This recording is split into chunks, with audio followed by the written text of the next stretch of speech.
വിശുദ്ധ പൗലോസ്ലീഹ കൊരിന്തോസുകാർക്ക് എഴുതിയ രണ്ടാം ലേഖനം 5-ാം അധ്യായം 11 മുതൽ 21 വരെയുള്ള വാക്യങ്ങൾ.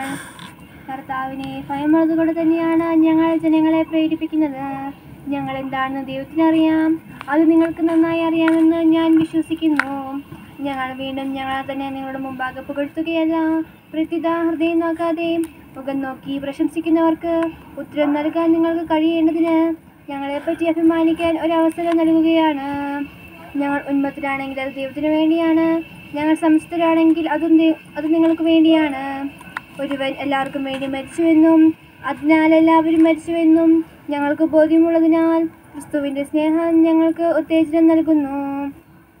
ജീവിക്കുന്നവർ ഇനിയും തങ്ങൾക്ക് വേണ്ടി ജീവിക്കാതെ തങ്ങളെ പ്രതി മരിക്കുകയും ഉയർക്കുകയും ചെയ്തതിനു വേണ്ടി ജീവിക്കേണ്ടതിനാണ് അവിടുന്ന് എല്ലാവർക്കും വേണ്ടി മരിച്ചത്.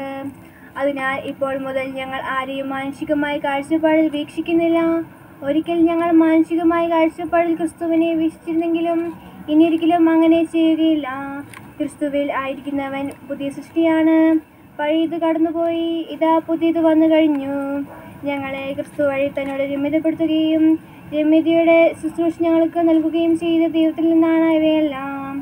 അതായത് ദൈവം മനുഷ്യരുടെ തെറ്റുകൾ അവർക്കെതിരായി പരിഗണിക്കാതെ രമ്യതയുടെ സന്ദേശം ഞങ്ങളെ ഭരമേൽപ്പിച്ചുകൊണ്ട് ക്രിസ്തു വഴി ലോകത്തെ തന്നോട് രമ്യതപ്പെടുത്തുകയായിരുന്നു. ഞങ്ങൾ ക്രിസ്തുവിൻ്റെ സ്ഥാനപതികളാണ്. ഞങ്ങൾ വഴി ദൈവം നിങ്ങളോട് അഭ്യർത്ഥിക്കുന്നു, നിങ്ങൾ ദൈവത്തോട് രമ്യതപ്പെടുവിൻ. ഇതാണ് ക്രിസ്തുവിൻ്റെ നാമത്തിൽ ഞങ്ങൾ നിങ്ങളോട് അപേക്ഷിക്കുന്നത്.